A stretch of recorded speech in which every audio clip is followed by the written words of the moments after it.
Are you training for the next big race and unsure what to do with your nutrition? Well, take advantage of Precision Fuel and Hydration's free online planner. It'll help you figure out exactly how much carbs, sodium, and fluid you need to smash your goals. I swear by their 90-gram resealable gel on all my long runs and recently used it at the Ballarat Marathon. Click the link in the show notes, use the planner, and get 15% off your first order with the code INSIDERUN15. Support the Inside Running podcast and boost your performance. Now let's dive into this week's episode.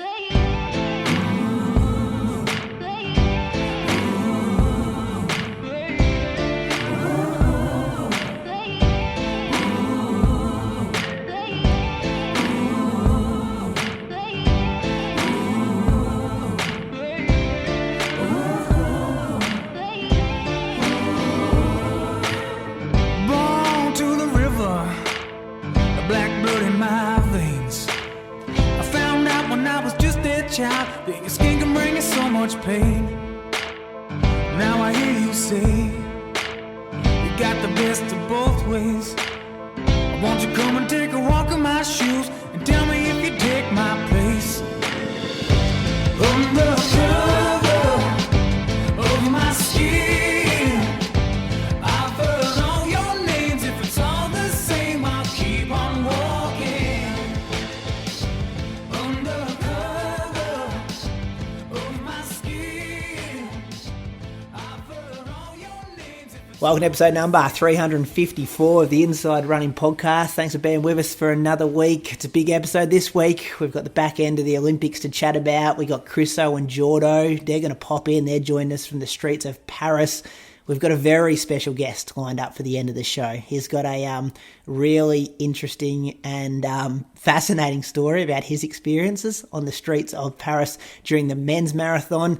And plenty of other stuff to talk about. Welcome to my co-host. He's down in Anglesea, and it's just him and me at the very start of this show, which I'll explain in a minute why. Julian Spence, what's going on in Anglesea? Mate, it's just an Olympic come down at the moment, isn't it? Weird feeling, isn't it? It's not bad, actually. I don't mind it. I'm getting more sleep, been a bit less screen time for Pia, a bit less screen time for me, a bit less time on the phone, socials. Less early wake-ups, more early nights. It's good for my running. Yeah, a big 10 days for us as well, obviously, doing the daily shows, and I'm really looking forward to not talking as much running shop in the next 10 days and I think it's important to switch off, as you kind of said, from a lot of those things and kind of recover from all the content we've kind of consumed over the last week or two. Yeah, recover.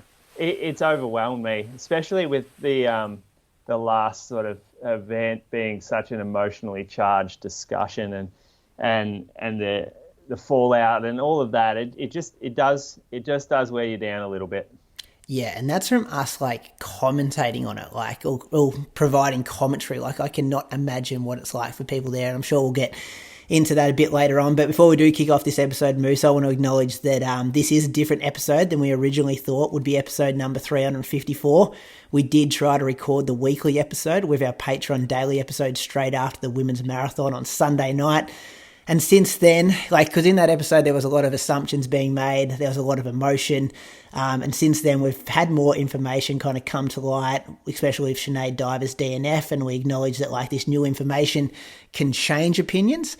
And I think it's important to note that you can have opinions off assumptions that you're making at the time, and then they can quickly change when you kind of do get statements and more information comes to light. So that was probably the reason why me and you wanted to get on here and redo our women's marathon discussion, given that more information is now available.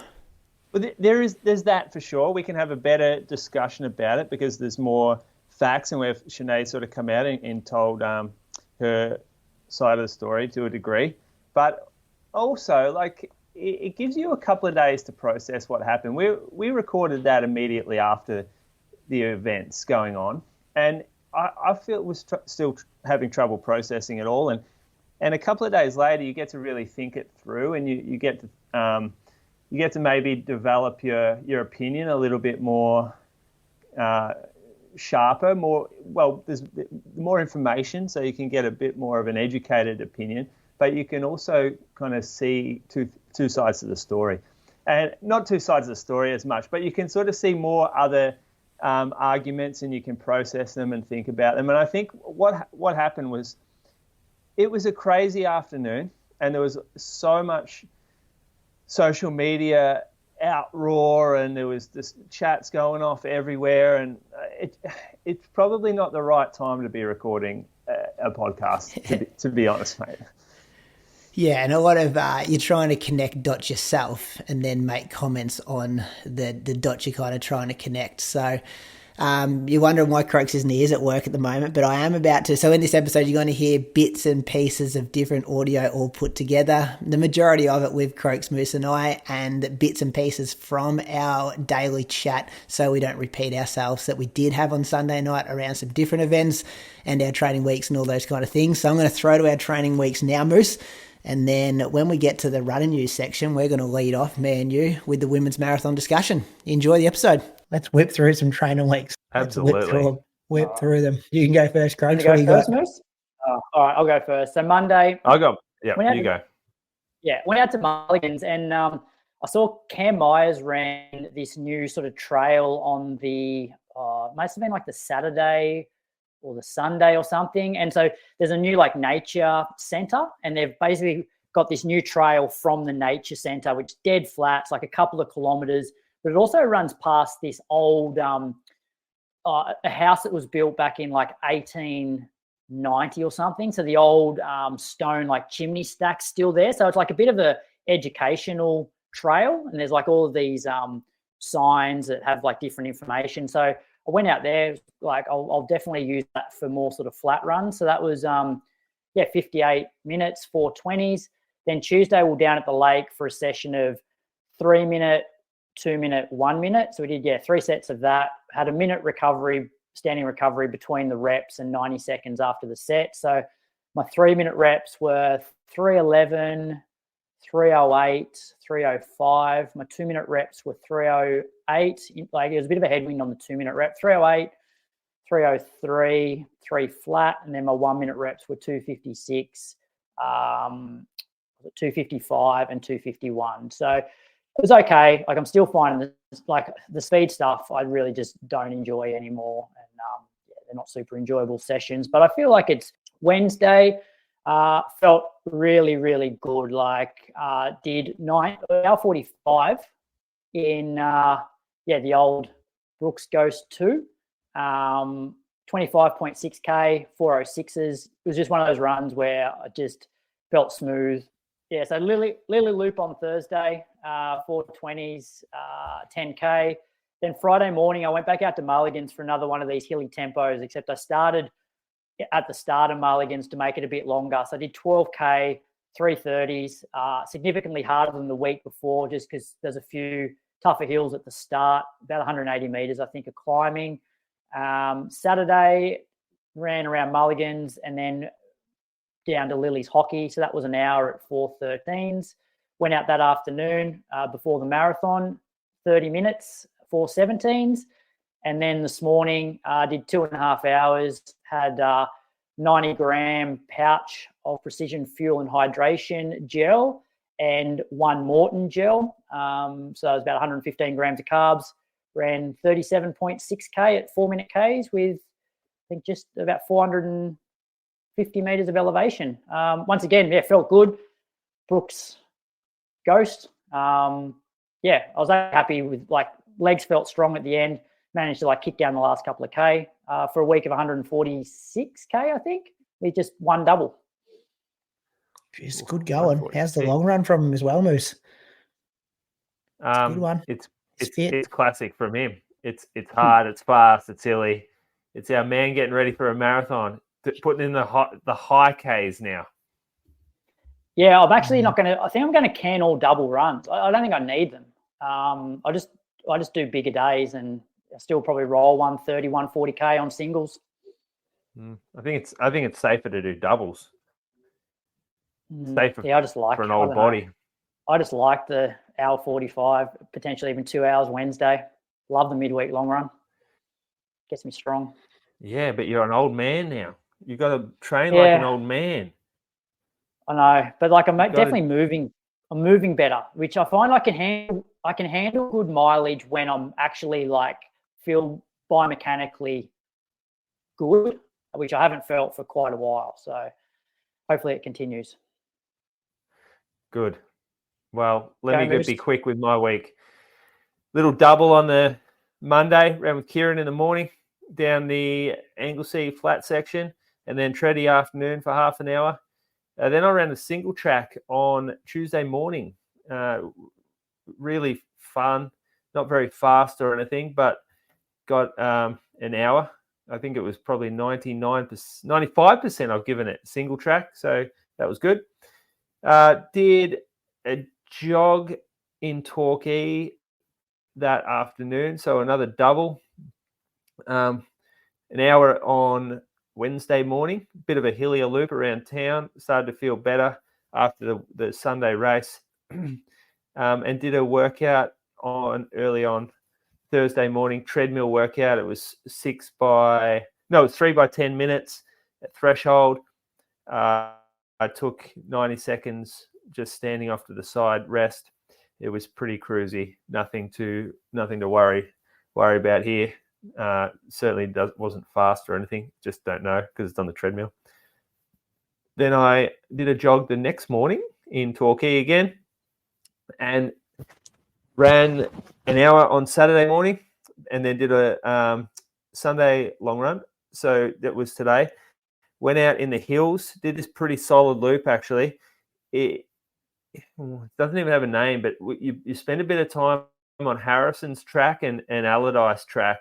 They're these full drive tracks through the bush. They're very sandy, rutted, rocky, cambered. We descend for a while before then we turn, and we have some serious uphills to get back to the car. So that was about 20k. I forgot to stop my watch here actually, so that was annoying at one point. We were moving pretty quick. The gap pace on the way back up the hill, like 11th k, we ran 5:10 and 3:29 gap pace. So that's pretty good. That's moving.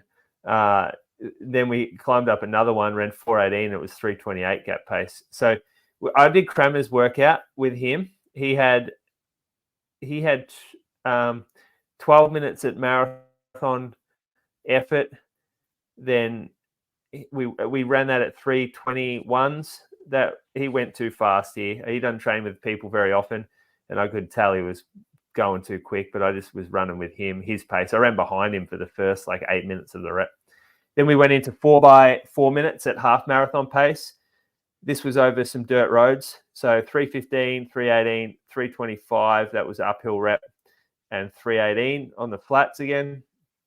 And then we finished with 12 minutes at marathon effort. I ran ahead of him a little bit, and my heart rate was too high for this. I got a couple of weird little spikes. I was wearing my monitor, but I'm not sure what was going on. I didn't feel like I changed speed or anything. In fact, I actually got slower, but the heart rate spiked. So I think it might have been a connection issue. Anyway, I ran 12 minutes for 3:21 pace. It was harder than marathon effort. So don't get that confused. And it would have been about 36, 37k all up today. So another long run done. Got my new Croaks. Feeling good, Moose? Feeling fit? Not too good. No, not too good. I haven't come into one of these before this unfit. I've come the last two, Osaka and Sydney. I've been much fitter before I've hit the marathon block. So I'm going to be working my way into this block. And I've had this even Saturday I wanted to double, Friday I wanted to double, and I just didn't get a chance. I'm knocking off work too late. I'm getting straight home into dinners and podcast after dinner. I can't run then. So I'm missing runs that I want at the moment, which is 9 fine. weeks. Still plenty of time. Yeah, we got a 9 while. weeks is a long time to get fit. Long time. Easy to cook yourself in 9 weeks, that's for sure. Going to be interesting to watch you two. I'm going to whistle through this. Monday, 18k, 4:22 pace, 7k after work from home, 4:28 pace. Tuesday, did a good workout, 1K under marathon pace, my goal marathon pace, 1K over. Was hovering around like 309, 327s for the off. I love this workout when you get it right. I've got it wrong plenty of times before. You know you got it wrong when you kind of have to work pretty hard for the slower pace. Whereas this felt like I could look down at my watch and it was going a bit quick and I could put the brakes on a bit. Been using that new On Super Shoe Moose. Don't know what the name of it is. Can you tell me? I think you've been selling it. Cloud Boom Strike. Strike. Second workout in it. Enjoying it. I think I'm going to wear it for Chicago. Apart from the shoelaces are really long. I think I'm going to swap the shoelaces out. Yeah, like ridiculously long. Good workout. That worked out all right. Probably come out at 16K at about 3:18 pace. Did 30 minutes in the Arvo at 4:45s. Wednesday I did 26K at 4:17s in the morning and then 7K in the afternoon. Thursday, 13K in the morning before school, 4:46s, 7K after school, 4:42s. Then I did some faster work on Friday. Did some 300s off like 45, 50 seconds walk between. Probably depended when the tradies were driving past, if I had to wait for any cars or anything like that with that recovery time. And I'd say I was probably working at 3K effort for a race maybe. So like low 250 kind of pace. Not sure how accurate it was just going up and down a road. But yeah, definitely hits different than those 400s I was doing in like 3-minute pace, but doing 20 of them. So yeah, just a bit of quicker stuff. Did 8K after school, 4:38s. 16K, 4:34s on Saturday. And then this morning I did 2.5, maybe 2 hours 35, 37K, 4:13s down at the farm. Got 450 meters of elevation in. So that was a good week, 185K. Some good mileage there. I want to get to 200. I reckon I could in the same day as Melbourne, isn't it? 9 weeks. Oh, same day. Yeah, right. 9 weeks. Yeah. Gee, that's some running. That is what'd you say, serious running. Long time to cook yourself. Yeah. 185. This man is what do? You just get home and eat and sleep? Well, get home, eat, sleep, do an hour podcast every night for the last week. Like I reckon if I would have got 200 if we weren't doing the daily apps. But yeah, big amount of training. Looking forward to sleeping better this week. I think this might be the last week I'm with you boys, unless we have a last minute change of our Road 2 series, because next week I'll be on Road to Chicago. We'll have some more details about that in the coming days. Or potentially we're doing Road to Melbourne. Potentially we're doing both. I know there's big demand for a few people who have been popping up on the Patreon feeds, but that will also open up my spot on the main show. So we'll get creative and be able to figure out what's coming up in the next couple of weeks. But if I'm not here for the next 9 weeks, good luck with your two boys' preparation, your big head-to-head, which we're going to see in a couple of months' time. I'm just rooting for both of you guys. I haven't picked a side yet, but I look forward to listening. You have come to the underdog. Come to the underdog side, Brady. The underdog. I don't even know who the underdog is. I am, mate. This bloke's around 150K a week with a broken freaking underdog. In the Brooks goes too. Yeah, with a busted heart. What's a bastard show on? Put a post up on. Just say who's the underdog here? All right, running news, Moose. Let's kick things off with the women's marathon. Jess Stenson absolutely dominated. Thanks for the couple of slabs you now owe me as well. Yeah. I know. I feel like I've been Team Jess from the word go. Like, did we expect anything different from this? She really let everyone know who doubted her with that selection. That drama that unfolded a few months ago, that she is the queen of championship marathons, the queen of hills. Spent some time at the front. I was getting super excited watching it, thinking, this is it. Buy Lululemon stock tomorrow. Like, this is going to be great for the brand, great for Jess Stenson. And, finishing in 13th place in what was the most epic women's marathon I have ever seen. Like, there's so much to talk about. I want to start with Jess because I think that was the most impressive result. Well, yeah, it was. It's not often you see Australians at the front of any marathon outside Australia. So number one, you don't see Australians winning the Berlin Marathon, New York, whatever, Boston. So it's cool just to get camera time. And at one point we had Jess and Jen both leading the race. And that was pretty incredible. And I know the room that I was watching it with, I was sort of at a watch party at Ali's house. And that was cool to watch. Everyone was pretty pumped about that. I'm not sure it was the smartest move at the time. I sort of thought, oh, this might come back to bite them. But Jess actually pulled it off really well. She did go to the front about 16, 17K, I think. She bridged a gap. Yeah, up the first set of hills, wasn't it? Like, she wasn't even in the lead pack, and like a couple of Ks later, she's winning the thing. Well, that was what I was a little worried about, because in order to get to that pack, she would have had to semi-surge up the hill to catch them. And instead of sitting in, she just went around. And she's like, nah, I'll just keep my rhythm going. But you'd just be worrying that was digging into her reserves a little bit too early. But looking back now, seeing what she did in the second half of the race, it wasn't. She actually ran really, really well, and that was smart. Jen perhaps also, she bridged the gap as well, but it didn't work out as well for her in the second half. She ran a slower second half, and Jess ran a faster second half. So perhaps it was judged differently by those two. Yeah, Jen then made up the gap a bit later, and similar kind of. There was the, I guess now, iconic images of them almost like talking to each other at the front of the pack, and it was almost like they were having a discussion that Jess was like, do you want to have a go and do some work on the front here? And she kind of took the lead for a while. Yeah, you could see that little discussion, and I think someone said in the room, they're like, you could tell Jen's mouth, I'll take it for a bit. Yeah, okay. And Jess moved behind, and then there's Jen off the front. Good little bit of camera time for those two.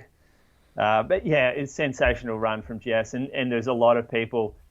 When the selection drama happened, it was Jess that was mostly identified as the athlete who shouldn't have been on the team. And I think she copped the bulk of the online kind of, not slander, but she was the one that was copping it the most on socials about whether she was worthy of a spot or not. And so for her to come out and run that race and basically prove to all those people, it proved the selectors right, basically. There would have been a lot of pressure on her, but if there's one thing we've now learnt, is that she is an ice woman. She has ice in her veins. She can step up when the pressure's on. She can knock down that last shot. Nothing seems to faze her. She has the mental fortitude that it's like unwavering how strong she is. Not just physically, but mentally being able to handle all that pressure. And I think she handled herself beautifully from the selection all the way through to the race. I think just all class. Well, we've seen it before, though, and this one would have, the 2 Commonwealth Games medals, 2 or 3 Commonwealth Games medals with the gold and the work on the hill she did at Manchester, Birmingham Commonwealth Games. Top 10 at the World Champs before, but, yeah, you cannot undermine the extra pressure she had on her this time around with all that backlash, which I felt was really unfairly directed at her. I get people's argument it should have been the first 3, but I also was very vocal in no, it should be the best athletes for this course, and I think Jess Stenson I had her as my number 1 person I was putting in the team. So I think she proved the doubters wrong there. And just, as you said, all class. Did I say a time? She was 13th overall in 2:26.45, really even splits. Look at some of the women. I've got them here, actually. So let's have a... Oh, no, I did have them here. Damn. Actually, I'll have them. You keep talking and I'll find the file. I sent them through. Someone put up a file on Facebook, and it was a post of the women's, I think it was like the top 30 or 40, and it had their front half and back half splits. Actually, I've got her splits in front of me. She ran 2:26.45. She went through in 1:13.22. So basically a perfect negative split. Funnily enough, she was in the lead at halfway, and she finished 13th. But through the first 5K, she was 48th. So she's had this sort of like pyramid type run where she's gone from the not the back but middle pack to the very front, and then she just had that group, the front group pass her and take off after the hill, basically the first hill, and then by the second hill, where all the racing sort of started playing out, she wasn't involved in that front pack anymore. But she managed to, at 25k, she was in 20th, and then 16th, 16th, 15th, and then the last 2k she took 2 places. So really good stuff. Yeah, well, she was fighting all the way to the line. Like if you look at the footage, she just outdipped someone by 2 seconds, and there was another lady, the American Lindworm, was only 1 second in front of her. So, and on maybe like before we get to Jen, like the quality of this women's field. Hassan first, 2:22.55. Asefa second, 2:22.58. Massive kick down finish. Bounced off each other when they hip and shouldered each other with 300, 400 metres to go. And I could not believe how well they both bounced off each other and just continued to keep running. My old football talent would have been highly exposed there, and I would have hit the deck, no doubt. But then you're looking at people like Hetty, Basiro, she's a 2:14 runner in 5th. Like, she's 13th, and that's the top 5, 6. Like, it's quality women who are in front of her, and to be 13th, I just think is, phenomenal. Yeah, it was. Coming in PB-wise, she, 223 high, or 220, 222 high, 223 flat. It didn't compete with a lot of these ladies on paper, but we know what she can do in the hills. And now, like this, it's just, she is our marathoner. Like she is our championship marathoner. Book her a spot at the next one. Do whatever you have to do to get Jess Stenson on teams from now on. And I think we said this after Com Games last time. Let's see how fast she can go somewhere. Still hasn't ripped a real quick one, has she? Like a Berlin or a Valencia, or I wonder what she does, because it kind of, it's hard to then back up for like September, October. Too close. So maybe she does go Valencia December. Oh, that'd be cool to see, because we know Jess doesn't have the 10K and half times that the other girls do. That you've like Jen, Sinead, Lisa, Ali. They're all a lot quicker over the half, and so maybe Jess doesn't have that higher end pace range to be able to run 3:20s for a marathon. I don't know. Perhaps she does, and we've got that wrong. I'd want to see her punch out some faster, shorter stuff to give me confidence she can run 42k faster. Yeah, I would only argue the point there that she only really does half marathons when she's in marathon blocks. Yeah. Like, I don't think we've seen, but still, you make a good point about her 5 and 10. But yeah, her halves are generally when she's, hitting Gold Coast and she's deep in the block before a championship marathon. Jen Gregson made her Olympic and championship debut for the marathon. Yeah, she's been in the Olympics many a times, but the first time we've seen her on a course which was hot and hilly, and handled it pretty well. This was when we were having the selection conversation, I thought this was the big unknown, how she would go in the hills and in a hot kind of marathon. And she was exceptional. She was 24th in 2:29.56. Yep, I'm just checking the name lines up with a line here. Top 25 at the Olympics when it's your first go in this kind of championship race. First time she ran a marathon over hills. Her previous 2 before that were Gold Coast and Valencia, which were flat as attacks. So massive, massive pass marks for Jen here. And you kind of start thinking, is the next goal now for her to be like a top 15 at a global kind of championship marathon? Yeah, well, I mean, she was up there. So just in terms of her sort of progression through the field, she was just next to Jess at the very start and worked up to halfway. She was 10th, and then she sort of slid back to 24th, but it wasn't that much of an issue, her slide back. She did run 73, 76. They were sort of her 2 splits, so she slowed down a little bit in comparison to the top 20, which I believe the top 20 were all the top 16 were all negative splits, actually. So that was an indication that you're having a good day if you run a negative split. We always talk about negative splits being the answer. But, yeah, I think Jen was more than a pass mark. She was 24th in a very tough, warm marathon, and she again comes in. Her PB was a little better than Jess's, so she was ranked a little higher there. But she was the unknown. She'd run Gold Coast 2:27 low, maybe. She got the qualifying time, and then she ran her fast one at Valencia. So we knew she could marathon, but we hadn't seen her on the hills like you mentioned. And I think that she still performed well, just not quite as strong as Jess. I think if Jess wasn't there, this run from Jen looks really good. Yeah, well, it's pretty similar to Pat Tiernan's, isn't it, position-wise? And where a lot of people celebrated right. Pat Tiernan as the standout in the men's race. Yeah, 100%. 100%. This is it. You put another Australian up the field, and all of a sudden, this is like, oh, are we happy with this from Jen or not? But I think we should be. I think that's a good run. Well, she finished like 3 seconds behind Emily Sisson, like the American, who has a PB. It's just my computer's loading now as we talk. I'm pretty sure is it 2:18, 2:19?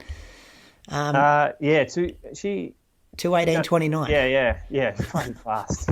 Yeah, smoking me, and also fought through the line. Like to go to a photo finish when you're racing for 24th. I think in the post-race interview she did say she had some like hamstring cramping in like the back half, but just had to push through. And that's probably what you expect with Jen, tough as nails when she races any distance. And we've seen that, at Olympics in the past and domestically on the roads when she goes around winning everything. And then our third Australian in action, Moose, was Sinead Diver, who withdrew 1.2k into the race.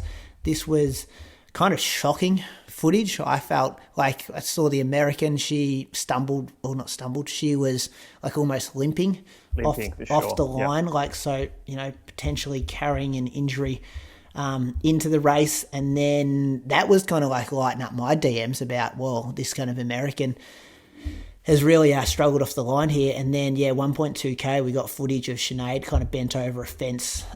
Looked like she was kind of, rubbing her quads kind of thing. I personally didn't see much or any footage of her running in that first 1 and a bit K. Did you? No, well, she was in the middle of the pack. And, I mean, it's only 3 minutes in. The pack's all together. They ran off slowly off the line too. So it was not very fast. Like, it didn't string out. So she was deep in the pack. And then the just that flash, I guess, to her on the side. She looked pretty upset. She looked to be in some pain. It was lit up the room, I guess. The room was like shocked, to a degree shocked. Like, this was one of the things going in, is that this was a real unknown, Sinead. There's been no real comms about, was she fit? Or was she injured? Was she ready to go? It was probably it's one of the problems, I guess, with the distance running, is that we just don't get updates. And if someone doesn't race, like, I can't remember the last time Sinead raced, but Launceston half marathon, and then we drew Gold Coast half marathon. Yeah, is it we just don't get updates on fitness or health? And us as distance runners, we go into our shell when we get injured. We get off. Like, we don't be posting anything. Some people get off Strava. Like, we saw Sinead got off the podcast she was on. So there was literally nothing coming out. And that's always a bit concerning. And there were a lot of rumors floating around about the injury, that she wasn't healthy. Like, there was something going on with her body. No one knew really what it was, but they just knew that the training wasn't going too well. There's a lot of those sort of rumors. There was rumors that there was people asking if there was a reserve required, and being told no, they're not required. So we sort of thought, okay, well, Sinead's ready to go there.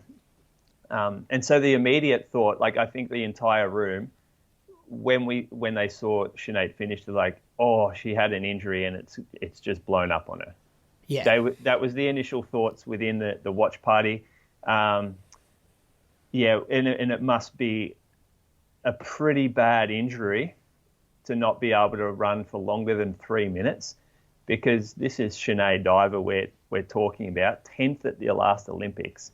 Like, an animal, a beast, tough as nails. You don't stop 3 minutes into a race with a little niggle, especially at the Olympics. Like, she would know the optics of that would be terrible for her. And so I'm guessing it was something very significant, and that's what we were all wondering. And the immediate assumption that was made by those in the room, and definitely by those on social media, and even the commentary. The commentary team was pretty harsh. Yeah, I haven't listened to it. I was on the international feed and I never went back and listened. I've got some quotes here from them. So Manu said it was the ultimate responsibility of Athletics Australia to protect the marathon athletes. So you want Sinead Diver as well to be protected in this instance. So if her body isn't right and you've had Lisa Waitman there and ready to go because she's good enough to be part of the squad, Lisa gets to run. Sinead is also protected from the massive noise that's going to be created from this ripple effect. And David Colbert was probably the harshest. I'll try to get his quotes while you go. And so did we at the watch party, and at the Daily Live show afterwards. They spent a significant amount of time, like I'm talking like the first 20-25K, as their main discussion of the coverage on the Australian feed. Yeah, I was getting updates of that, but I wasn't listening to it.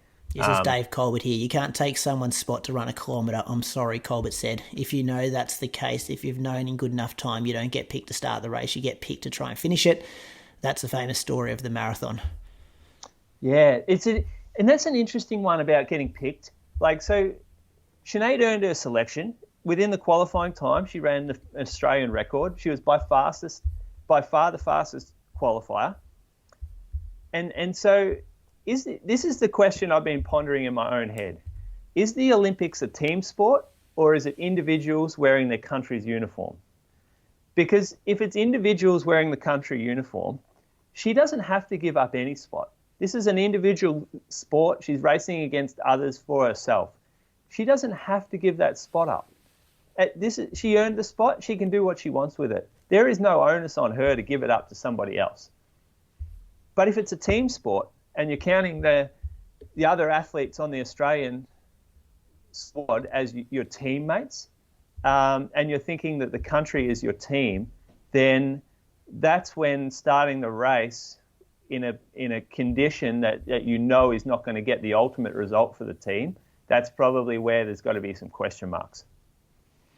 Yeah, so since then, the AOC spokesman had said that Diver withdrew after experiencing bilateral cramping in both quadriceps at Paris 2024. She is devastated and being supported by team officials and medical staff, said the AOC spokesperson. Despite managing plantar fasciitis at times this year, there was no physical reason for Sinead to not compete today, which then that statement has since been deleted off socials from Athletics Australia. And it copped a lot of heat as well. Issue, right? They should have turned comments off when they put that on. Well, why do you put something up and then delete it? That's the thing. Like, a lot of runners saw that post and they said bilateral quad cramping after 3 minutes from from an elite level Australian record holder marathoner. Like, something's not adding up there. And that's a little bit of a, that just created heat in the running world, because we know that Sinead's not going to cramp in her quads 3 minutes into a race if she's fit. Like, it's never happened to any athlete that I know of before. And I've never seen it in marathoning. And the general public as well saw straight through that. Like, it was very much like, Olympic quality marathoner cramps 4 minutes in. Like, yeah. But I'm also not a physio and don't know much about that. Jen Gregson, in her interview afterwards, she said, Sinead's not here to talk for herself, but all I can say is she's obviously had a tough prep, but she never made it about her. She never complained to us. She just has been one of the most supportive teammates I've ever had, and I love her, Gregson said. And then Nick Bedeau was asked about the comments from the commentary team, and his quote to the Wide World of Sport was, "And what would any of them know about it?" But said, "The problem that caused Sinead to stop arose during her warm-up, barring that she was ready to run a marathon. That is all I have to say." So, yeah. So statements there, which we didn't have at the time of our first recording, and then since then, Sinead's put out her statement on Instagram, which was, I felt good because there was a lot of questions, and it was great to hear from Sinead directly. And she said that she doesn't understand why her quads cramped, and that she was running the race healthy, like she was. I'll read it direct if you want. So in the warm-up, I'll start from the top. "I'm absolutely devastated to have to DNF at my second Olympic Games. I was dealing with a plantar issue in the lead up to this race. It was manageable, and I was training, fit, and ready to race." So that answers that question, I guess, because there was a lot of assumptions about what her last 5 weeks, months look like. So I've got to take that as, everything I'm reading here from Sinead, you've got to take as truth if that's what she's saying. That had nothing to do with why I pulled out. "In the warm-up, my quad started to spasm without any warning. I hoped it would resolve as I started running, but it didn't, and they seized up within the first kilometre to the point that I couldn't bend my knees. I don't fully understand what caused this. The lead up to this race has been one of the most challenging times in my life. The vitriol online has had a significant impact on my mental health, and I have no doubt that has played a part in my body breaking down in this way. The culmination of stress over the last few weeks has finally taken its toll. I'm aware of some of the negative commentary during and since the race, but this time I'm not going to listen. This is what happened. If you choose not to believe it, then so be it." And then she goes on to thank people in her support team. Yeah. So, I mean, again, I'm going to read into this a little bit. I feel like what happened on the morning was almost like a stress thing, like a mental sort of stress or some sort of anxiety episode. That's how I'm reading that, and the legs gave way because of a mental health issue. That's my reading of that statement. And that's probably why we can't explain it, and there's no real physical explanation of why your quads cramp 3 minutes in, physically. But if you're having a mental health struggle, then things can happen to the body that don't normally happen. And that's really quite sad. And I imagine that there would have just been so much pressure throughout, like the same sort of pressure that was on Jess. I think she probably maybe listened to a little bit more of it. And everyone's different. All athletes are different, and we some do a better job of blocking stuff out, and others it can affect them a little more. And yeah, I was just going to say, it would have been a frightening experience to be on the start line of an Olympic marathon and that happened to you, or feeling that come on that quick and that happened to you. Yeah, I agree. I can, do you know... it's the stuff of nightmares.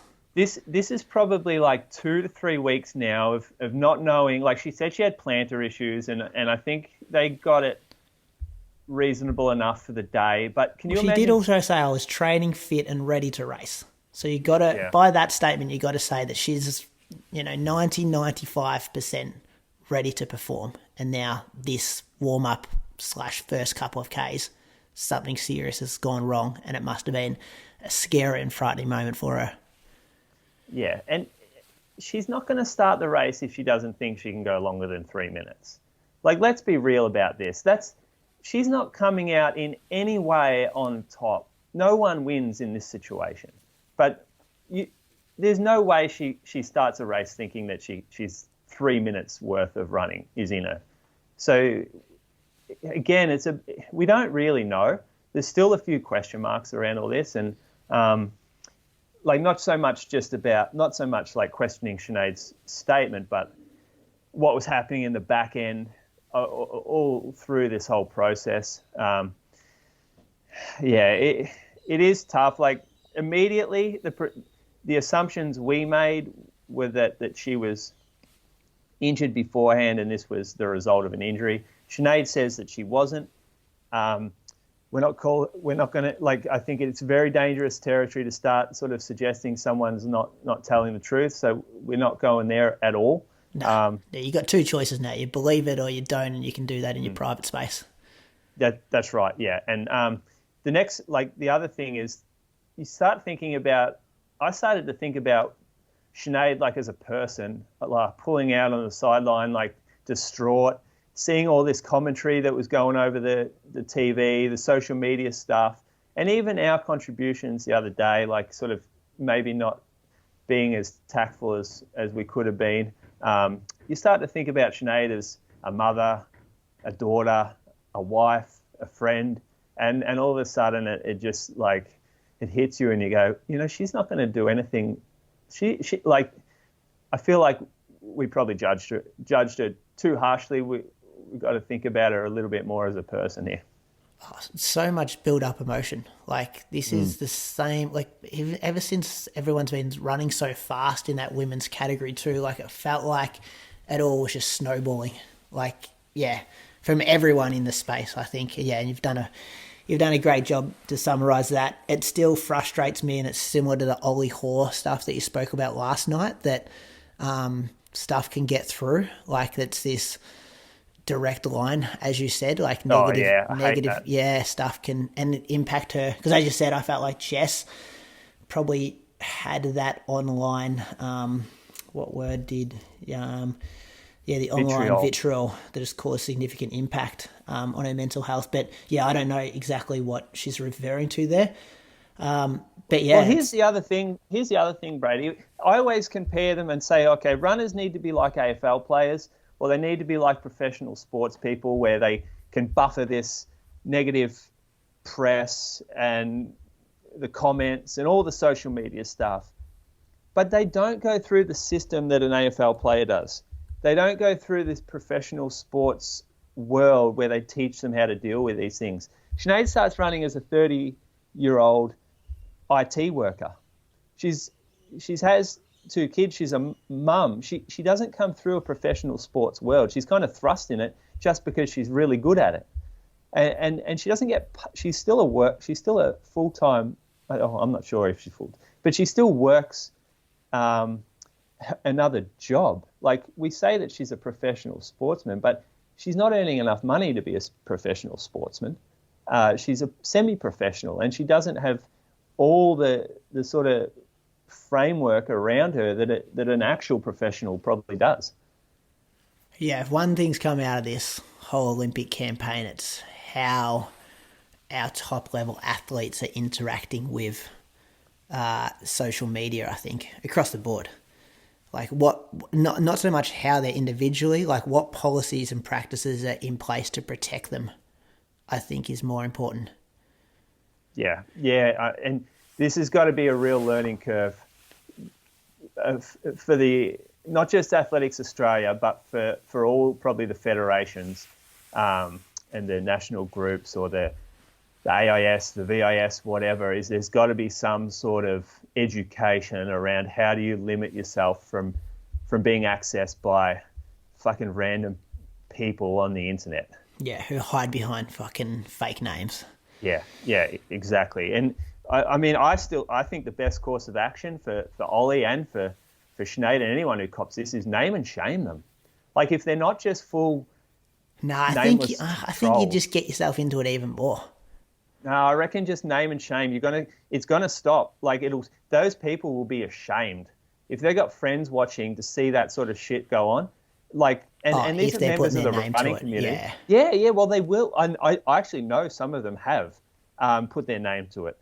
And that, like, I would name and shame that, because that person will shut up very quickly when they've got their whole running group going, "Hey, pull your fucking head in. What are you doing? You can't be doing that." I think it depends on personality. I would personally just stay away from it and go camping out the Barmah Forest for 3 weeks and fishing and have a good fire and stuff. Just with my loved ones. Like, I'll just escape it, to be honest. I'd run away. I wouldn't engage in it. I'm actually surprised that you don't get more. Me, personally. Considering like some of your chat about stall sashes and all this sort of business. I mean, on the end of it, I've got things. I'm not that I'm even comparing myself to Olympians, but when you are in a kind of public space, me and you have strategies to, people say stupid shit about us, but I don't even want to compare that. But can we finish off the women's marathon chat with, is Sifan Hassan the greatest female distance runner to ever live? She won 3 medals at this Olympics. Against a quality field as well in all 3 of them. Yeah. She threw down that last 500 metres. And this was not like the race you would think would be set up for Sifan. Like these hills with a bit of heat. Like it didn't seem... And up against the world record holder as well. You're up against Helen Obiri. You're up against the previous Olympic gold medal winner. Like this was solid stuff. And I remember thinking, there's no way. And I remember Ali saying, no chance on the podcast last night. On the Friday night one or Saturday night, yeah. Yeah, and I thought, yeah, you're right, no chance. Like, can't do it. It's going to be too hilly. She's raced too much. She raced 10K in spikes. More than that. Maybe 20K in spikes. Yeah, 2 5K. Yeah, 2 5Ks. And a 10K? Yes, it's 20K in spikes. 20K in spikes, and then you're coming out on the roads and you're going up a hill that's bloody 16% gradient. But she come off that hill and she stays with them. The closer they got to the finish line, the more she was a certainty to win for me. And Asefa had to go earlier. She needed to start stringing her out, but it's a difficult thing to do it when you're 38K into a race where your legs are probably pretty cooked. But if they needed any chance of beating Hassan, it had to be 4 or 5K out to start grinding her down. And an Olympic record. Yeah, that's how. Yeah, I think you're right, mate. How many other goals has she got, Sifan? Oh, she got a couple at Tokyo, Sapporo. Yeah, there you go. I think I think Jordan Donnelly said this from a range point of view. Like she's run 350, hasn't she? 351 for 1500 through to the marathon and winning championship marathons. So she ran 214, 215. Yeah, I think she ran 214 maybe. One London now, one Olympics, one Chicago. It's a very impressive resume. Yep. So she ran 2 bronzes. Let me just pull up her biographical Olympic Games. Did those headbands some good sales as well, because the boys who had them on Saturday didn't run too well with the headbands on, but then she backed up with it on Sundays. The sales would be going through the roof the last 24 hours. Yeah. That I think you can buy them in Australia somewhere, but they're $400. Oh, bullshit! That much? I thought they were like, surely there's a Temu-like version. Yeah, I don't know. I'm gonna have to get one. I'm gonna have to get someone to buy it. Maybe we need a sponsor by it. Zach could do your thing when this episode's available later in the year. Yeah. All right. Good stuff. Very cool. Mate. We're done. I'll be expecting a couple of slabs delivered to my house in the next. I'll give you 10 days payment time. As you're tuning in, you're probably gearing up for a race. But how dialed in is your race nutrition? Precision Fuel and Hydration has you covered with a free online planner to calculate your carb, sodium and fluid needs for peak performance. Their range of fuel and electrolyte products makes it easy to hit your numbers. I swear by their resealable 90-gram gel on all my long runs and recently used it at the Ballarat Marathon. They also fuel top athletes like 4-time Olympian Lisa Waitman, Hayden Hawkes and a regular guest on the Inside Running podcast, Izzy Bat Doyle. Visit the link in the show notes to personalise your race strategy. Use code INSIDERUN15 for 15% off your first order and support the show. Patrons, use the special code from the Patreon feed in Patreon-only episodes for a further discount of 20% off. Ready to elevate your performance? Click the link now. And now, let's get back to the show. But let's move on, Croaks. Let's go to women's 1500 metres running. Jess Hull, did you get up and watch it at 4 a.m? No, I didn't. I watched it in bed this morning. Well, I actually watched all the finals in bed this morning before I got up. Did you, Moose? Did you get up? I didn't get up, mate. I considered it, and then I thought 3:50 and the 4:10. That is just an hour too early. Like I can watch the full race, not knowing the results whenever I wake up. I don't need to see it an hour earlier. I'm good. Did you toss and turn though? Like, was it in your? I'm going to get this wrong. Like, was it in your subconscious? Like, I was having like mini nightmares and stuff. Like, you know, the ones you have when you've got a big race coming up and you think you're going to miss the start line. No, I wasn't that invested in it. I had no control over it. Yeah. When you've got no control, sometimes that's worse, but it doesn't affect you in any way. I mean, you're going to be pretty stoked, and if things go well, you're going to be celebrating. But if things don't go well, we're a little far removed. I mean, we'll feel bad for Jess, but we're a little too far removed for it to affect us.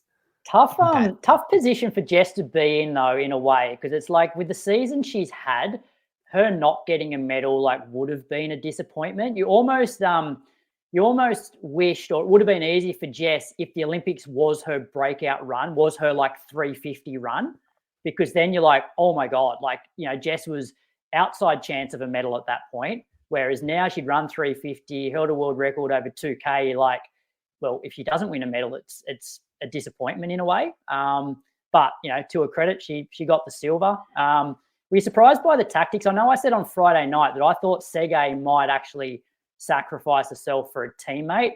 I don't know whether she did that, but she did go out in 59.3. And given how she's run this whole meet, like, there's no way that she thought she was going to medal, surely. So, like, do you think she actually did make it fast for Welteji? I'm not sure about that. I don't know. I just think that she's played the same card a few times this Olympics, and she was probably just trying something different. She just thought, let's just see what happens. It's time to do something different. I could sit back and then slowly die, or I could do something a little more interesting. She certainly did that. She went out, and it was great for Jess, I thought, for her to do that, to get out hard. Yeah. Jess has the second fastest PB in the event, in the final, so that bodes well for her. And Faith Kipyegon, like, again, she's had a big Olympics. She's been through heat semi-final of that was the final of the 15, and then semi and final of the 5K. So she wouldn't have wanted it that fast. Turns out she is one of the greatest we've ever seen. So that didn't bother her at all. In fact, she ran an Olympic record in the race to win. But outside of that, I thought, like, Jess did everything she possibly could to win that race, and she is a master in being in the right spots. The maturity she has. And it's easy to be in the right spots when you're in control and you're not desperately just trying to hang on. And maybe that's the difference between like someone perhaps like her versus Georgia Griffith, who was desperately trying to hang on. And so spots sort of get shuffled around a lot more and you're not in control of your situation. Whereas Jess was in control of her situation every single time she raced in this Olympic campaign. Every single move that she needed to cover, she covered it. She found the rail when she had to. She got out cleanly. She avoided every sort of mishap on the track. She was immaculate the whole campaign. Were you worried though at one point? Like, so I got a little bit worried maybe just after 200 meters where there was four of them still together and Belle looked like she was almost going to go around Jess. And then Jess put on this sort of spurt and actually like got away from Belle. And then even with like 100 to go, like Jess was in, a medal spot. Like we saw with Georgia, how quickly things can change in that last 100. It probably wasn't until she went past Welteji that I'm like, okay, she's definitely going to get a medal here, because Georgia Bell closed real quick to go past Welteji to get, and almost caught Jess, like was very, very close. What was it? 0.05 of a second behind. I was a little bit worried maybe, with 150 to go, like, because there was four girls really going for 3 medals. Yeah. I she saw did kind of coming. get shuffled back a bit, didn't she? Like mid-race. And I was like, oh, you're not right on Faith's heels. Like a few people would come around. Yeah. And then I just felt this like, yeah. She had to get out, didn't she? I just felt this like level of relief when she got it, because I'm like, just not that I know her, I've interviewed her a couple of times and not trying to insert myself in here at all, boys. But I'm just like, I almost like felt pressure for her. You're like, oh, you got it. Like you just had to get any color medal, and it was the pressure is now off you. And then I was a bit like overcome with emotions. Like it's 5:30 a.m. I'm watching it on a tiny iPad. You know, I'm eating my breakfast, a couple bits of toast with peanut butter, black coffee, getting ready for my long run. And I'm just like, this wave of emotion like went over me. And I'm just like, this is special in Australian distance running. Was it 1960 the last time we got a medal in the 1500? Got it in there. 1960, Herb Elliott. Like, I do not think the mainstream media or mainstream audience, anyone, population, understand how hard it is to medal in an event on the track. Like 8, 15, 5K, steeple, 10K. Like, hardly anyone's done it for the last, 70 years, Croaks, 80 years? You're better than stats than me. Like, this is a phenomenal performance. Yeah. And I think we're just used to seeing her now at the top. We're used to seeing her win Diamond Leagues and be up the front competing for the win so often that it almost sort of flattens it. Not flattens it at all, but it's not the fairy tale story that that Australia loves so much. Like Jess Hull got herself into this position where she was one of the favourites. And when you're one of the favourites, I think things get a lot more difficult to handle it mentally. And our expectation as a country start to go, oh, well, you should, like, you're going to be getting a medal. We're probably guilty of putting that sort of pressure and pedestal on the athletes as well, saying that they're sort of they're favourite to get a medal or their podium potential. So that it's just how we operate here. I think we love the fairy tale underdog story, but when someone's expected to do something, we judge them harshly. Well, that's why imagine if this was like 6 months ago where she hadn't run 350, but came out and ran that race at the Olympics. Like we would have just been like, because as I said, like she was almost expected to win a medal. Whereas if she was still that 355, 356, 1500 meter runner coming into this Olympics and then produced that, we would be like, oh my God, like how amazing. Whereas now it's like, oh yeah, like she just ticked the box. Like that was expected. But it's also just a reward for hard work. Like she is so professional. Like even when you did that original interview with her, Brady, back in 2019 or something, you could just see like, was it 2019? When she was still over in Oregon. When did Nike have the next percent, the green ones, Moose? I remember I just got a pair of those that day, and then I interviewed her up at the Gold Coast. I was Skyping her from Gold Coast Marathon. 2019. Yeah. And it's like you could almost just like feel that sense of like professionalism that she had, which, you know, we have a lot of professional distance runners in the country, but I don't know whether they're quite as professional as the way that she goes about it. Yeah, so the interview with her mum, and I want someone to dig deep into this, the dad coaching relationship. So the interview with her mum, she said she couldn't visit Jess. So she's over there in Paris. Her brother Declan as well. They're on the news. They couldn't visit Jess for the week leading in. The dad wouldn't let them see them just in case they passed on a sickness.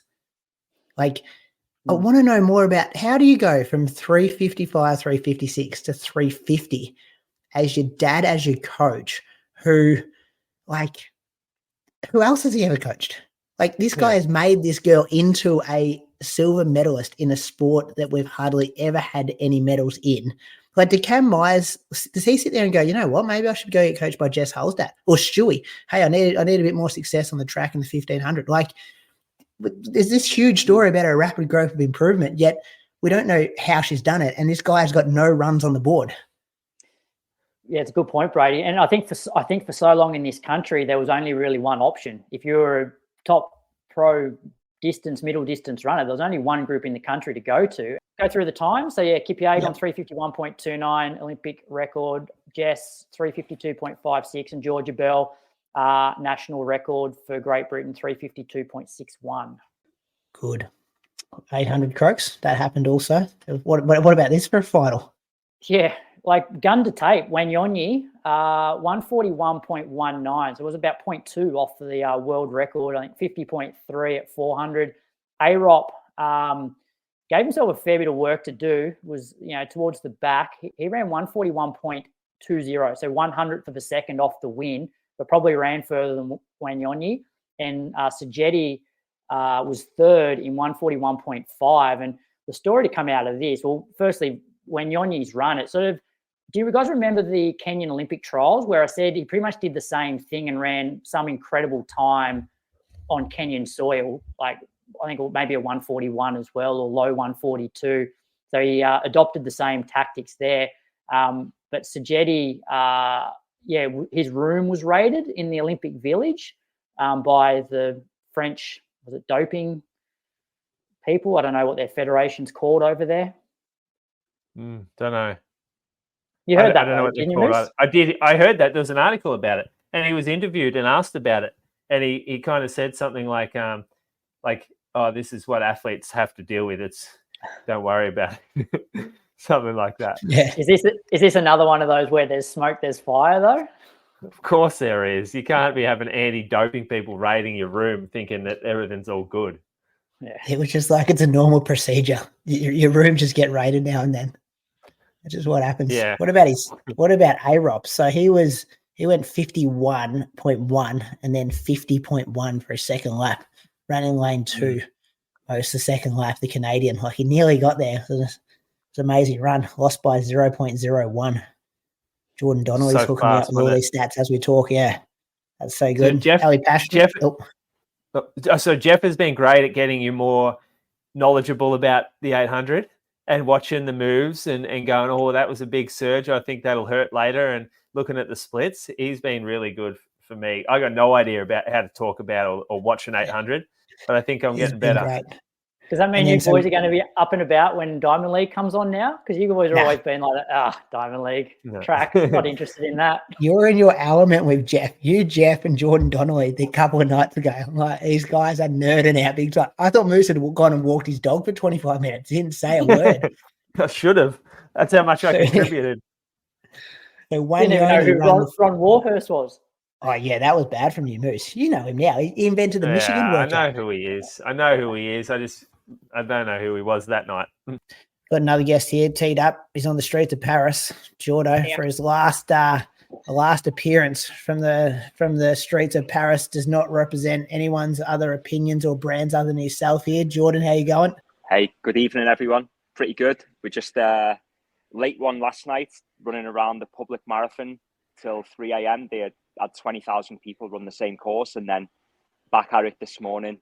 Me and Chriso were running up to the 20k mark, through the forest to the 30k mark, and then back towards the finish. So, yeah, we're getting off full of Paris before they close the ceremony tonight. You're attending the closing ceremony, you two? No, we've got a dinner with Helen Obiri. Yeah, but love that drop, mate. Name dropper. That in. Good work, mate. Drop that in. You're taking Chriso as well to the dinner? Nah, they're putting him on a flight in an hour. Yeah, getting him out of here. Yeah, that'll be good. That was an epic marathon women's one. We've already spoken about it, but it must have been amazing to see it in person on the ground. Oh yeah, it was really good. It was a proper race. Like some of the best runners the world record holder, Sifan Hassan, who I consider to be the greatest female runner in history, with their range from a 3:51 to a 2:13 and major wins and so on. And then we have Helen Obiri, who I'm relatively close to, having worked alongside her for a few years, and see them duke her out with a few Ks to go was just epic. Yeah. Incredible. And the crowd's bigger today or yesterday? Oh, yesterday. Yesterday was 4 times the amount of people. I think, given that last night they had this public 10K, the public marathon, and I think a lot of tourist people are probably heading off already today. So Sunday morning, getting out to the far end of Paris at 8 a.m. is probably not for everybody. But it was still good on the big hills. It was still 3-4 people deep. Yeah. Awesome, mate. Any questions for him, fellas, before I thank him for his work over the last 10 days? I know our listeners have enjoyed his perspective on the ground over there, being able to share some insights. Got a bit in trouble first episode, but we recovered well from that. Highlight of the meet for you. Oh, that's a tough one. I mean, this marathon was a great close, but if we're speaking about inside the stadium, the men's 1500, I think it lived up to the hype, and it was having Jakob not medal, not a dig against Jakob, but it was just it just made for a crazy race. And it's a shame that it's only 3.5 minutes long because, yeah, it kind of comes and goes pretty quick. But yeah, that men's 15 lived up to the hype. Yeah. We got our other man on the ground there, Chriso, as well. Let's do the 5K while we're here, boys. Your man, Jakob, did get the win, Chriso. Norwegian pride. You got to be absolutely stoked with that performance. It was easy for the man. They set it up perfectly for him. Yeah, they gave it to him. I think people like Josh Kerr and the other guys were sitting home and like, why don't we just go for this 5K? It's so easy. They jog for 3K, 8:17, and you close hard. The fact is that Josh Kerr will finish second last year. Chriso, did you get worried, though, that he got boxed in and was boxed in for quite a while the Ethiopians got away? Was too slow. The second last lap was only 57. And Hagos, you could see that it was not the same Hagos at the Bislett Games. And the other guys, they don't have any finish anymore. I mean, Kvemoy, he waked up from the death. I talked 30 minutes with Renato before the race. He said Kvemoy is not ready. If he's up there, it's only because the level is bad now. So, yeah, I think it was an open race. A guy like George Mills that was doubling, and after going 3 rounds in the 15 with this repechage also, I think for him looking back, if he only did the 5K, he could probably up there. Could have been close to a medal. So the level on the 5 now when Cheptegei and Kiplimo and all the guys were out and Yumit Kielka was almost the easiest event of everything. Still a lapse of concentration, though, surely. Look the last lap. Yeah, he got away with it, but he shouldn't have been in that position with 500 to go. He won so easy. It doesn't matter, Croaks. I know. It was way harder when Mottram and the other guys were up in 2004, 5, 6, 7, 8. It was a different game. And the best Mo Farah, I don't know if Jakob can beat the best Mo Farah, but the level at the 5,000 meter at the moment is just Jakob is on another level. Look, World Championship last year, Katir was second, and now Katir is out. So it's just wide open. What about the kick with 600 meters to go? Did you think, because Hagos you were talking about, he was the second favorite, did not frighten you at all? The last 5 laps, 62, 61, 61, that blew up Stewie, then a 56.9 into a 53.9. Just beautiful splits. You cannot run 8:17 the first 3K. Jakob was, it's probably around 10K pace. People are jogging out there. So we knew when the Ethiopian didn't start to push from the gun, all people, they are giving it to Jakob. This is a race for second. And rumors said that Hagos had COVID, that it was a lot of COVID troubles in the Ethiopian camp. Maybe it was right, because what Hagos did at Bislett was not the same Hagos yesterday. It's 2 weeks now to the Diamond League in Poland, in Silesia. Jakob will try to go for the world record. Maybe Yumif Kielka is with him there. I don't know with these guys. And your mate over there, Jordo, he thought it was going to be an insane first 3K. You put a slab on it, I reckon, on Wednesday or Thursday night. Jordo owes you a slab of beers. I mean, there was Ethiopian tactics talked about. They wanted to do the same as the 10K. But I think they just all have COVID. It's Tsige has COVID. That's what they're saying anyway. Yeah. You would have Tsige, and then I think they're lucky that the marathon group stayed in Fontainebleau or some other town outside of Paris. Otherwise, yeah. Okay. Any more questions to these two before we let them? Chriso's got to get on a flight, go back to be the ruler of Norway. Jordo's got a dinner with Alan Abiri. But thank you too for your thanks for the work. These daily shows have been a massive success, and without you two, they wouldn't have been as successful as they were. I know the listeners loved your insights, and cannot thank you enough for your time for the Inside Run podcast over the last week and a bit. Yeah, thanks, best podcast in the business. I actually said that in front of George Beamish, and he looked at me and he was like, "Are you speaking about the coffee club?" I was like, "Oh shit." we got those boys covered. They're still representing. They're representing the brand. You say it in front of Chriso too. Say it in front of Chriso. In the English language, Chriso can be the best in his Norwegian. Yeah, Norwegian is a different game, Julian. If you learn Norwegian, you will understand the different quality. There's about 1,500 people in the world who speak Norwegian, mate. Your listeners are maxed out. Have you seen his download numbers? I got one more question for Jordo, seeing as though we've got the coach and athlete together. What's Chriso going to run in Valencia? Oh, we spoke about this. I don't know. Are we going to do a thing, Brady? I don't know. Yeah, we're doing Road to Valencia. Yeah, we just got to find one more. We'll shout a ticket. We got. You want to do it, Moose? Yeah, I'll get over there if I can get me in with a ticket, with an entry, with a business class. You've already got a trip overseas with Moose. Share it around, mate. I'll get you a bib, Moose, but I don't know about the flight. That's a hefty one. It's not like a. He'll fly. He's got heaps of Qantas points. He'll fly over there. He'll be right. Yeah, he'll take 6 flights just to get on business. Yeah, he'll go to Taiwan again, and yeah. So what's he going to run? Was it like 16 weeks out or something? Yeah, I think 223 would be a good one. A C level, a B level would be 30 seconds either side of his PB, and an A level is anything 219.59 to 220.45. Yeah. Julian, you know what will happen. 5 weeks out, we go to Kenya, we stop, we go undercover on Strava, and we start to hammer again. You disappear, and then all of a sudden, there's no messages to Jordo. Jordo's messages are getting in blocked.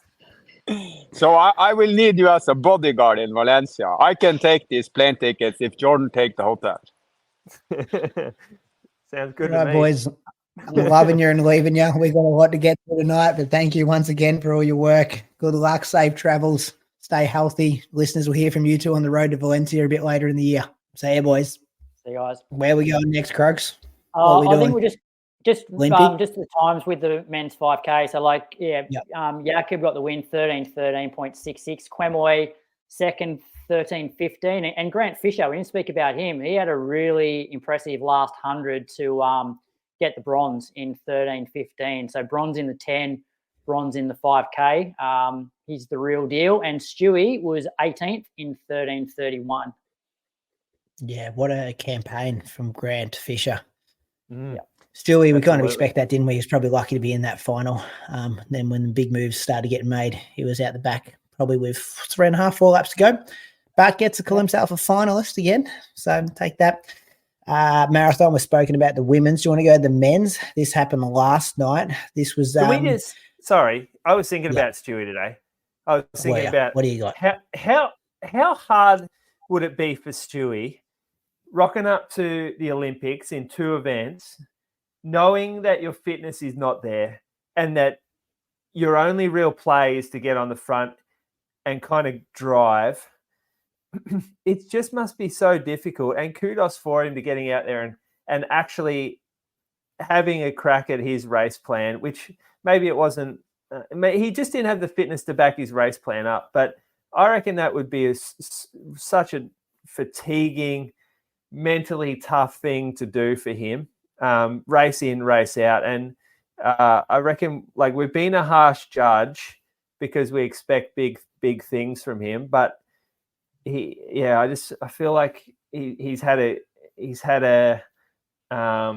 very blue collar campaign through these Olympics, and he's worked really hard, but he just has not had the fitness, or that he just wasn't in form. Do you reckon he thought but I reckon he went into the Olympics thinking he was fit. Well, I don't know. Was pretty good a couple of weeks ago. He broke. The 3K was good, but it was pretty clear that he wasn't very fit after that first 1,500. And then, he had the repechage and then the 5K semi. By the end of the Olympics, he knew he wasn't fit. He knew that. It just got proven to him a few times. That's the going out there and running on the biggest stage in the world in front of however many millions of people watching, knowing that you don't have what it takes at the moment to be a competitor, but still putting yourself out there, difficult. That'd be difficult. The repechage in the 1,500 hurts Stewie. He there's no, if he draws a later heat and he can just put the pressure on and make it super fast and get away with making through the semi, that we've seen championships are very hard for people in the distance events who don't have raw speed, big kickdowns, and he doesn't have it. And now this repechage rounds has made it even more difficult for him. Anyway, we've done that. Let's go men's marathon last night, fellas. We have spoken about this in big detail. If you want deeper detail, sign up to Patreon. Listen to the 35-minute episode on it that we did yesterday. But Tamarat Tola, he got the win, 2:06.26. He looked amazing up the hills, put the pressure on, was 64.51 through halfway, 61.35 in the second half. Set an Olympic record. Phenomenal. We weren't kind of thinking it's going to be a quick course, but 2:06 was absolutely amazing. I did love the news.com.au like headlines about like replacement runner wins marathon. Like is also the world champ from a couple of years ago. He also won New York Marathon. I know he was the replacement, but this guy is serious quality runner and not just some random guy they pulled off the street. And even like the reports were saying, and even the commentary that he only heard in like the last 48 hours, like we knew this 2 or 3 weeks ago. I remember talking about it on the show when Andy got put in as well. So he's known for a while. Bashi Abdi was second, 2:06.47. Benson Kipruto, who I reckon won Tokyo earlier in the year, pretty quick time, was third in 2:07. The Aussies had pretty good days out. Pat Tiernan was the first of them in 24th in 2:10.34. An Australian Olympic record. So the fastest an Australian man has run at the Olympics. Andy Buchanan was 45th in 2:12.58. Liam Adams was 49th in 2:13.33. Where do you want to start, boys? Tola, so good up the hills. Pat, like I said on the Daily Show. We covered this last night, mate. We did all this. We recapped it. There's a much bigger audience going out there. Yeah, if you want the recap, go listen to the Daily Show. But yeah, good results from the Aussies there, especially. We'll talk about the Aussies. Why don't we talk about the Aussies? Because yeah, there's only so many times I can do this twice. Like I'm fucking cooked after this whole Olympic campaign. Whoever decided to do daily episodes, that was a good idea, but also very hard behind. I'm so sick of talking about running shit. Impressive from the Australians. I thought all of them ran really well. 49th for Liam, still a good result, running 2:13 in my opinion. Andy came through the course well, came through the field, took over a lot of people off a limited prep, obviously, 45th. And Pat Tiernan ran a negative split to run 2:10.34, 24th place. The hills were in the back half as well. Like that big hill started at 27K and it was a monster. So yeah, it's good work being able to negative split that. I know the women did too. I love how he doesn't want to talk about it all again, Croaks, and he just repeats all the stuff I just read out. Like, didn't offer any extra opinion, just read out their positions and their splits. Honestly, I'm frazzled as. Yeah. Let me mute. I'll just have. He's gone. Bloke's making out. Just that Moose is going on about he's probably more tired than what Stewie is after Stewie's campaign from just podcasting. Bet your Stewie wasn't waking up at 6 every morning. I do like that the sub wins the Olympic marathon though. Like it makes you wonder how many other people are back home that didn't get to go to the Olympics that could probably win an Olympic medal. So not many. This guy was probably very unlucky to not get picked. Pretty harsh, isn't it? Like to not get that pick. But when you look back, you think, what? How could he not? Yeah. How could he not get picked? He won New York. He's a world champion. So do you reckon somebody's in Kenya doing a podcast like us saying, "Oh, look at Athletics Kenya. They really stuffed up that original selection. They've got some questions to. Ethiopia. They've got some questions to answer." Inside Running Ethiopia. They're just flagging them off to their Patreon supporters on a live stream on Sunday night. A brilliant listen if they spoke English on it.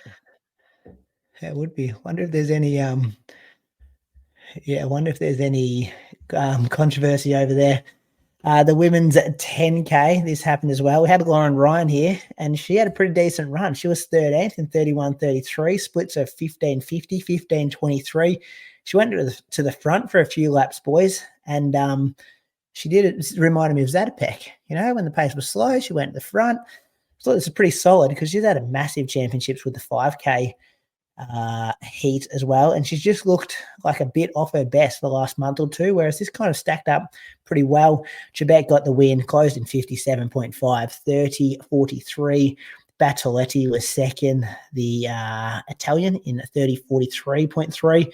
So that's a strong finish from her. She must have been in the 57s as well. Safan Hassan, 30:44. Not sure if you want to add any comments there, or we can move on to some domestic news. Oh, I think well done to Lauren. Like, she's sort of been struggling the last 4-6 weeks. And for her to run her second 5K faster than what she ran the 5K heats, like, I know heats are tactical, but that was a way better run than what she produced in that 5K heat. So, she did amazingly well. The Australian half marathon championships happened today at the Sunshine Coast. Liam Buden got the win there, so he's bounced back off his Gold Coast debut. 63:40. Seth O'Donnell from Victoria was second, 63:56. Jack Bruce third, 64:23. Lisa Waitman won the women's, 70:23. Nat Rule, 73:37. And Tiana Setter, who I don't know, that's a new name, getting an Australian champs bronze medal. She was third in 75:38. Lisa's fit, boys. Obviously running 70. Mm-hmm. I was hoping she was going to break the Australian record. Well, she came off Ballarat last week though, and pretty windy too, wasn't it? I don't know. It didn't look pretty good this morning. Geez, we were watching that stream before the long run. It looked perfect actually, but there's only so much you can see from the screen. But yeah, maybe that Ballarat run took it out of her a little bit. Still, she won by over 3 minutes. She's going all right. It's not, not challenged. Buden, good run from Buden. It's not. They go up a pretty big hill there. I don't think it's that fast. It makes those days when remember Lisa and Sinead and Ali ran really hard, and I think Lisa went under 69 for the first time. Yeah. Yep. Maybe Sinead did too, and then Ali was third and in 69 low. Back in the Nike 4% days with the fly knit. I remember that. They were all wearing those shoes. I can't remember. Don't know what what their shoes were. There was a marathon there as well. Robert Collins got the win, 2:27:53. Your man from Geelong, Moose, was second. Richie Egan, 2:28:43. Will Ford, he's from Ballarat. So the regional Victorians have gone right up there. He ran 2:29:01. Millie Clark, Olympic marathoner. She's just cleaning up marathons. Did Gold Coast, got some cash there. Went to Townsville, I reckon, got some cash up at Townsville. And then I think she broke the course record up at Sunshine Coast with 2:37:10. Simone McGuinness, she was second. You still coach Simone Moose? Yep, she had a good run today. Very good. Beat her husband by 3 minutes. How good's that? Yeah.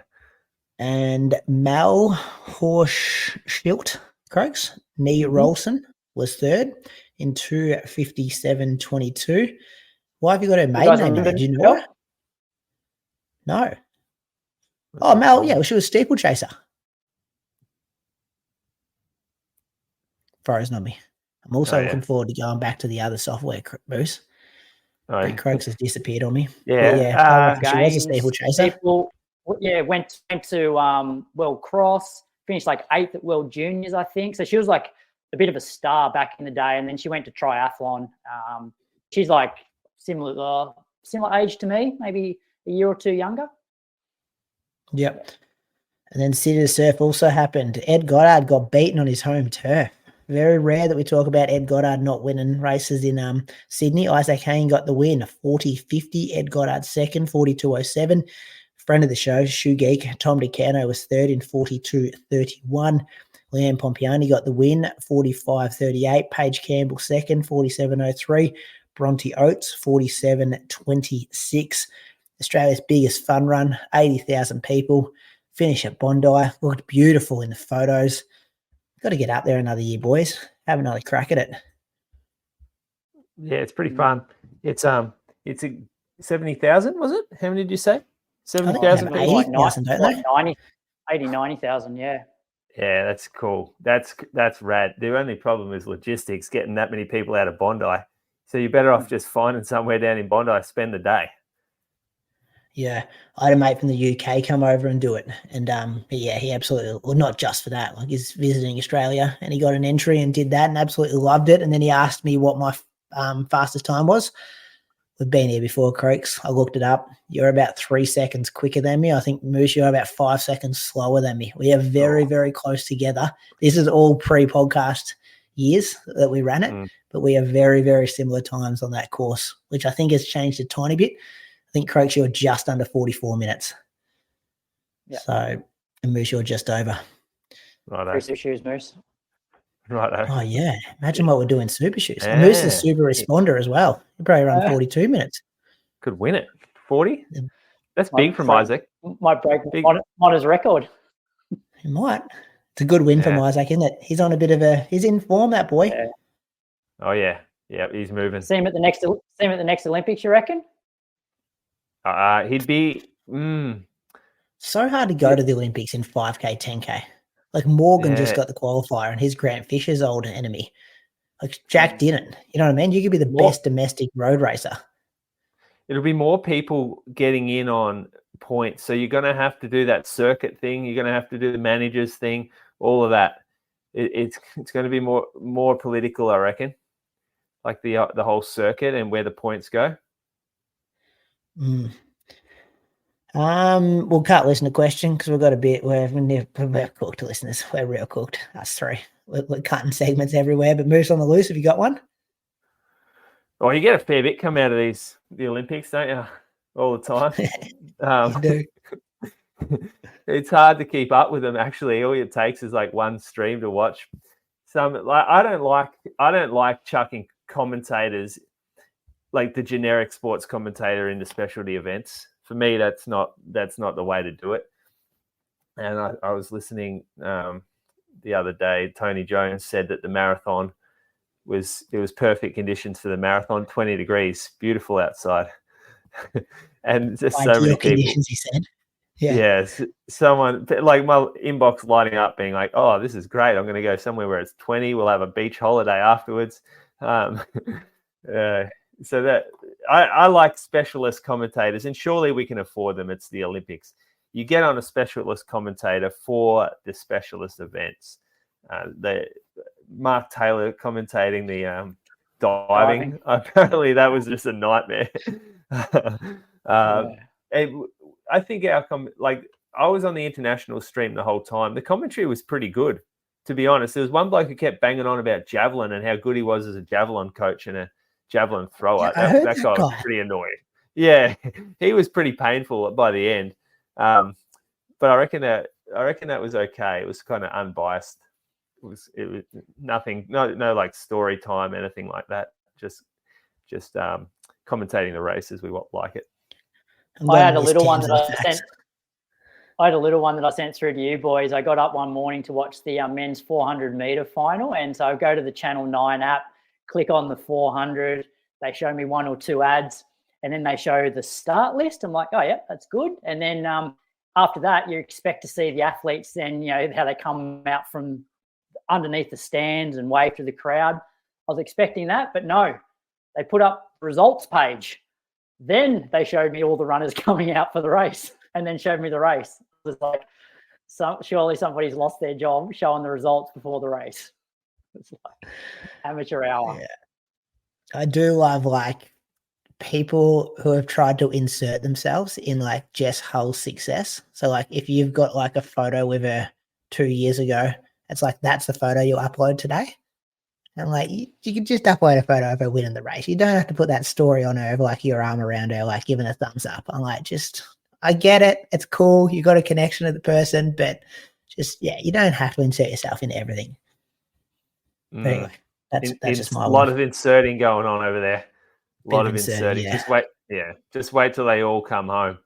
That's when the real inserters can get access to them. Yeah. Hear this story. Andrea, have I got your name right? How you going? Yeah, thank you. You might need some help with Battucletti name, but mine is fine.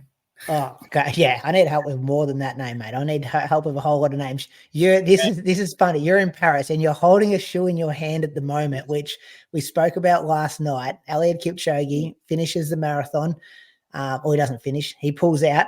He stands on the side of the road. He waits till the last person to go past, and then he gives his shoe to somebody. He gave the shoe to you. That's correct. That's how you've got that. That's correct. Like he was standing there, and I just asked him, "Can you give me your shoes?" And he just looked at me and smiled. And then time passed. It was like 10, 15 minutes. Sometimes he was glancing at me, but like he didn't say anything. And then when the car arrived, he took off his shoe and he handed it to me. And like crowd were all around, were jumping on it, and he just pointed at me and said, "No, for him." And he gave it to me. I actually got a video later on from some Chinese Instagram showing exactly the moment that he points at me and he gives me the shoe. It's incredible. I cannot believe it. I have the cheap one. And he kept the other shoe, or did he give the other shoe away as well? He took it off, but I think he wanted to give it to me, but someone just snitched it. Yeah. And it's interesting. It's an Alpha Fly 2 in disguise. Like it's not an Alpha Fly 3. Show us the bottom, Andrea. Yeah, interesting. Because this color was never like they've done this as a special custom for him. Yeah, doesn't have a size.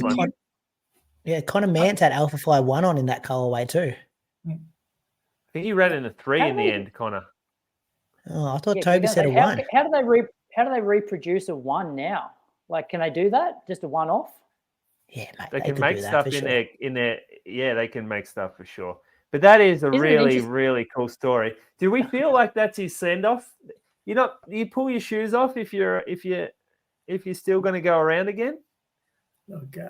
If he doesn't run again, I will behold the even more important trophy. But I would love to see him running around somewhere else as well. That is so cool. Where are you going to keep it? What are you going to do with it? Like, are you going to put it in one of those glass boxes? Like, have you thought about this? Yeah, I'll keep it in my studio at home. Now I'm visiting friends in Paris, but as soon as I get back home, I will put it just like in my studio where I work. Yeah. That's an amazing thing to have. Yeah. Has anyone... Shoe question. Are you surprised? Like the Alpha Fly 2 probably has the worst reputation out of all 3 Alpha Flies, and the GOAT has chosen to wear that one? Yeah, I don't get it. I don't know.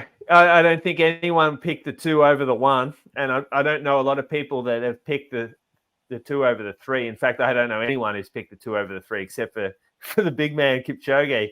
So I don't have an explanation for it. I'm sure we could ask Alex. I'll find out, though. I'll find out for next episode. I'll go fire off a few texts now, and I'll get the right answer. That's interesting. Andrea, whereabouts are you? Where's home for you? Barcelona. And your display picture, you're doing a race in one of the Inside Running podcast Tsige and singlets, which I get a lot of joy in seeing one of those singlets on the other side of the world. And now that you're holding Kipchoge's shoe for potentially his last race. So you've been a listener for a long time? Yeah, I started running in 2018. And as soon as I started running, I Googled Inside Running podcast or like a running podcast. You boys came up. And thank you so much because you have been keeping me company for 5 years now. It's been a pleasure listening to you, and it's quite unreal talking right now with you guys. No, thank you for your words. I'm just as blown away that we're talking to you on the other side of the world and people listen to us in Barcelona. With the shoe of Kipchoge. With the shoe, yeah. That's it. Well, thanks for coming on. Thanks for showing us that. We're going to wrap this show up. Thanks for tuning in. Ready to take your race performance to the next level? We've already spoken about Precision Fuel and Hydration's online planner. Well, if you prefer talking to a human, you can also book a free consultation call to get a personalised strategy. We all love their products, and if you use the link in the show notes and the code INSIDERUN15, you can benefit from 15% off your first order and start to fall in love with their products too.